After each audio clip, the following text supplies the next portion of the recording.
Hello? Yes. Okay, so, well, it's me again, Andrea Salvatori from University of Essex. I have a question, or maybe a comment, for the first and the last speaker about temporary employment, essentially.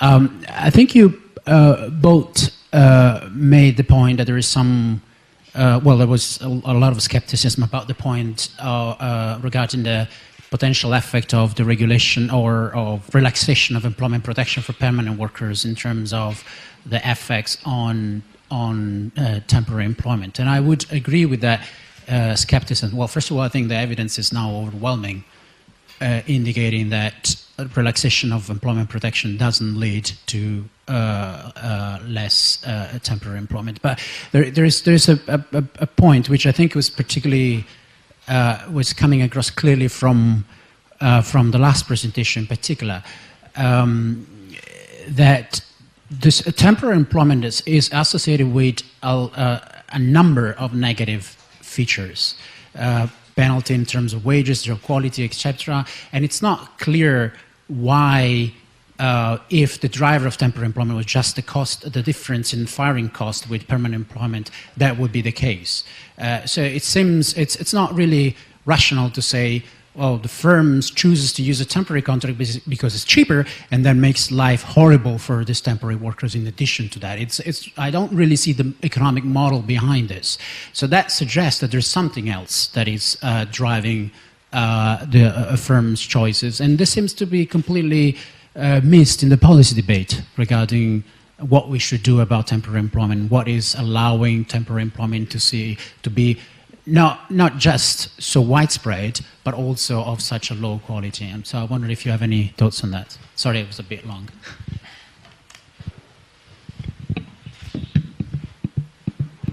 Cristiano Perugini. I have a question for Agnieszka. For the second paper. Yeah. How do you interpret the coefficient of the you find and you showed about the being an informal worker? Because it might be interpreted as pure discrimination, meaning that simply the employer pays you less because he has more bargaining power. He can exploit, so to say, paying a tribute to the building we are in now. So simply extracts more surplus from your work, or simply it is related to unobserved characteristics of workers that you cannot put as controls. And I refer to, for example, experience on the job, so firm-specific, job-specific experience gained that it's impossible to accumulate if you're a temporary worker, for example, or you're informal, or to these emotional skills we were talking about yesterday. And this would probably explain why the penalty is negative. There is a penalty for low wage in the low wage sector, and there is a premium for the high wage sector. So, yeah, how do you interpret it? This is the... Let's have the first question.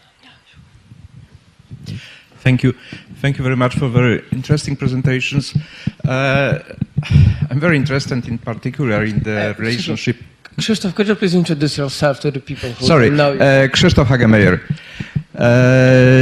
I'm interested very strongly in the relationship between or implications of this increase in non-regular forms of employment and social security coverage for pensions in the future, and for now for health and other areas, other social risks, and also for finances of pay-as-you-go social security systems. So my question is to all three of you, if there is any research going into this area as well, and any more, especially about prospective coverage for pensions and finances of social security. Thank you.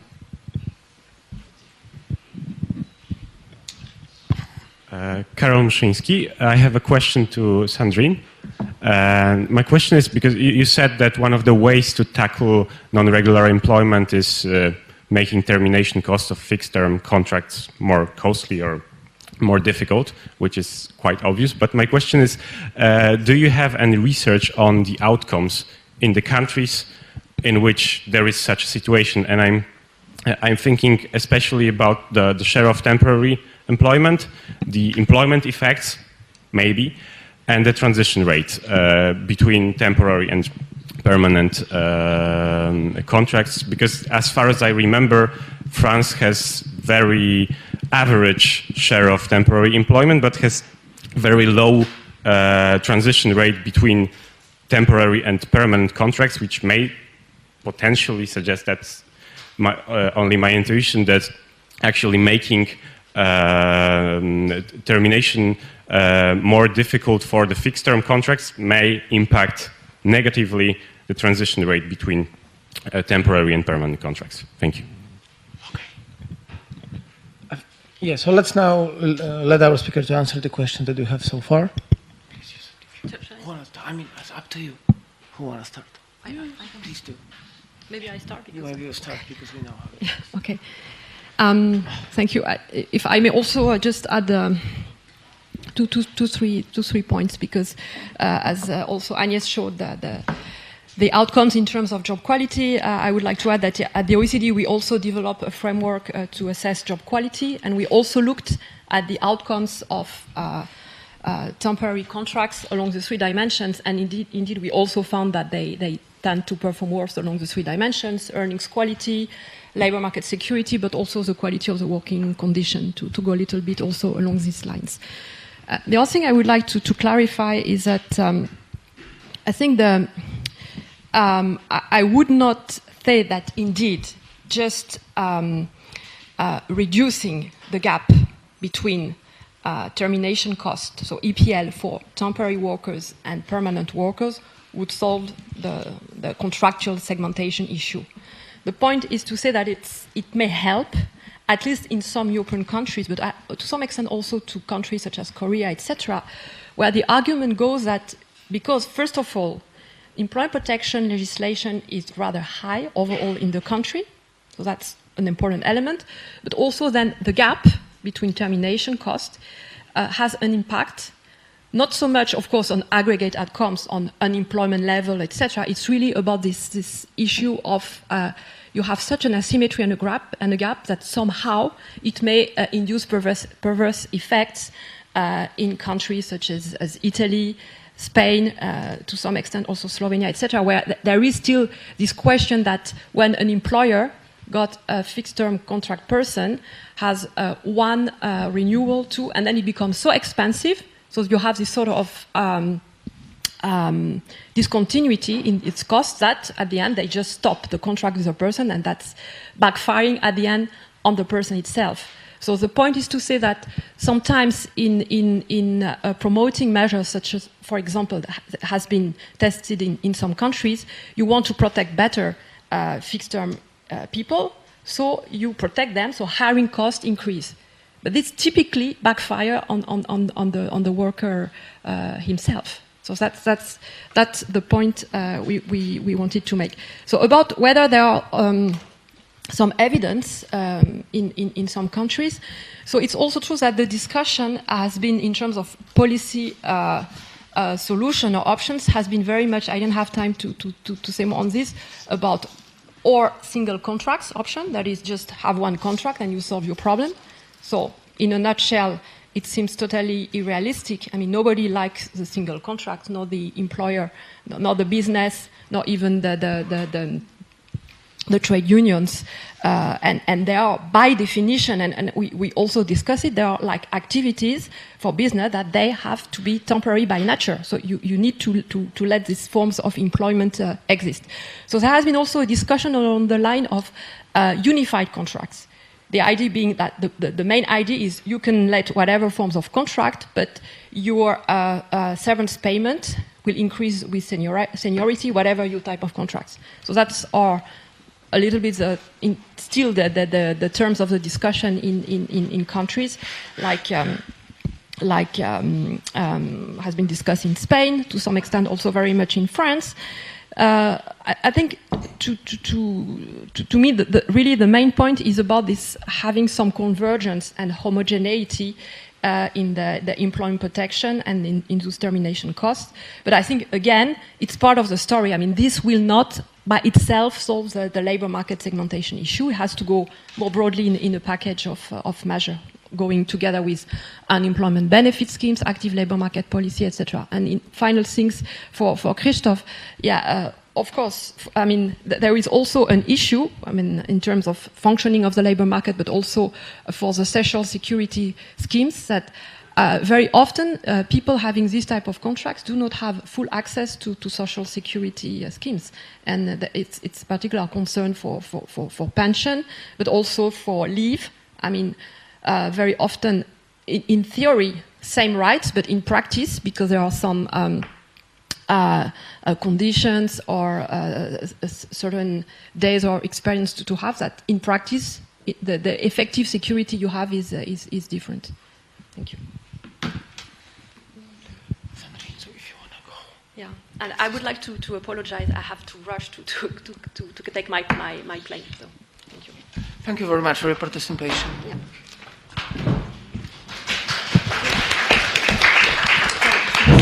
Sorry, I have to. Just I think it's related. Thank you.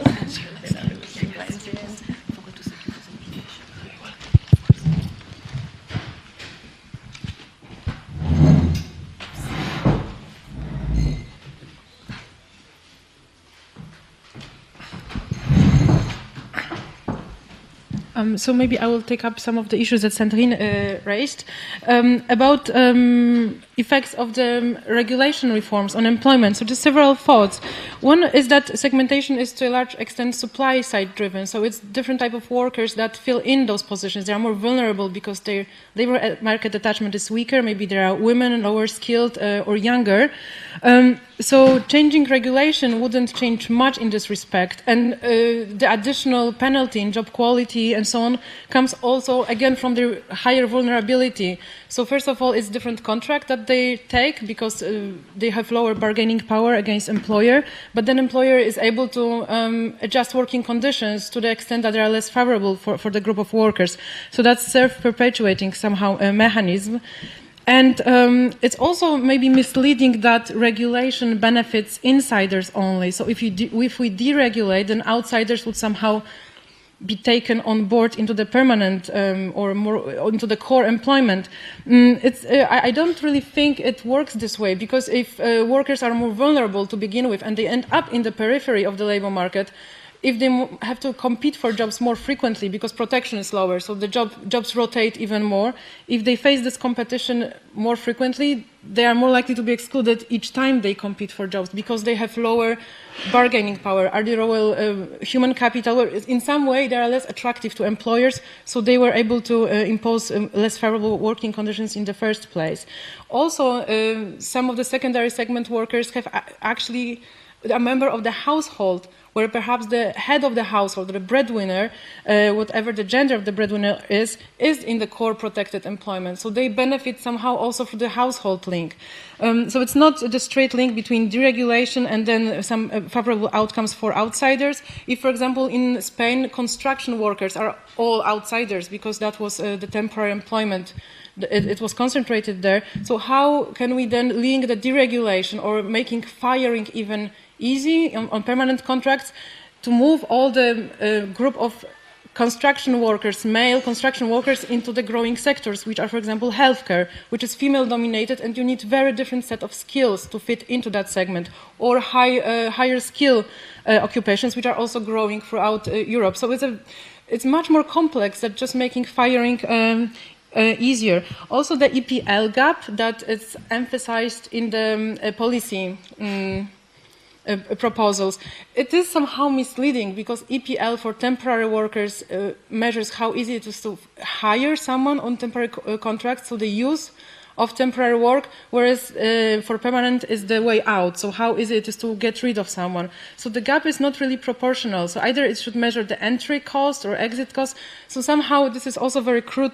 I mean, it is a measure of protection, but focusing on the gap in regulation might not be most productive.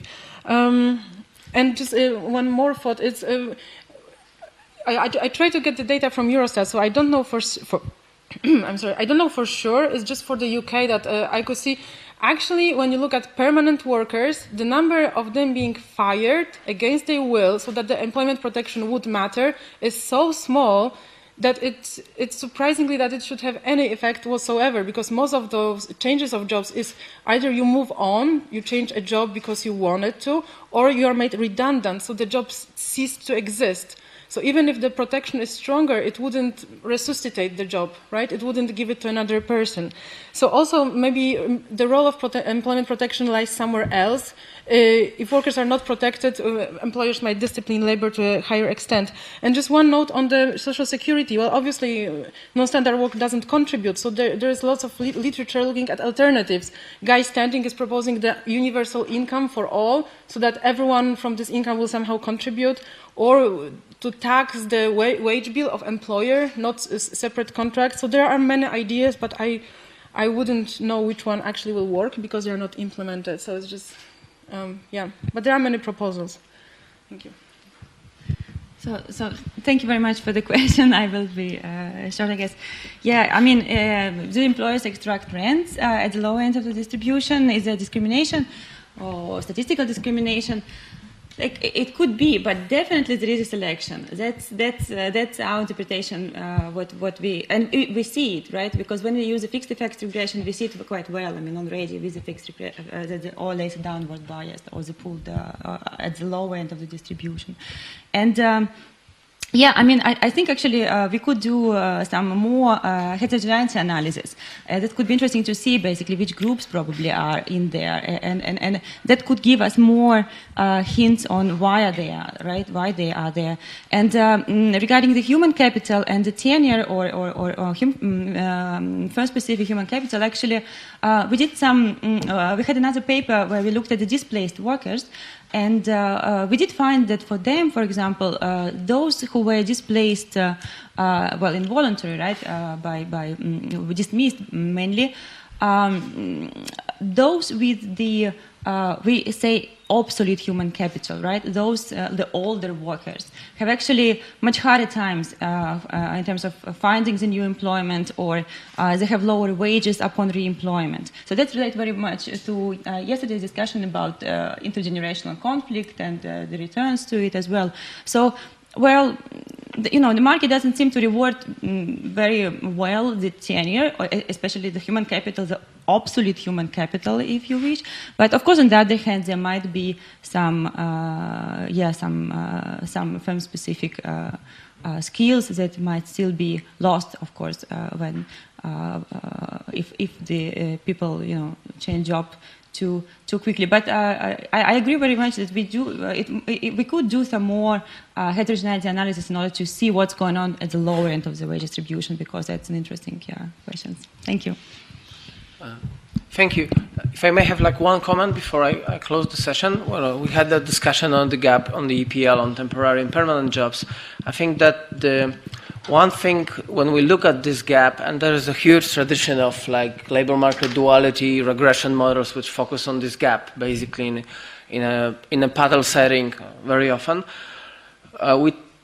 I think that the way the indicators are constructed by the OECD, I think that they miss a very important differences in the termination of temporary contracts, as we have already mentioned today. Like to have like two very extreme examples. In France, it's actually tougher and more expensive to terminate temporary employment contract, whereas in Poland to terminate temporary employment contract, you don't need any justification as an employer, so you can just terminate it, and there is some notification period, but you don't have to give any kind of reason for that. So there is, and because the indicators, the EPL indicators, are focused mostly on the rules of signing a contract, we basically don't really account into the for international differences in this in determination of temporary jobs, because when the measures were constructed in the 90s, just the policy focus was completely different, rather on signing and the rules of signing, and the indicators reflect actually that policy focus from like 20 years in the past. So thank you very much for this session. Now let's have a coffee break and we'll start another session in half an hour. Thank you.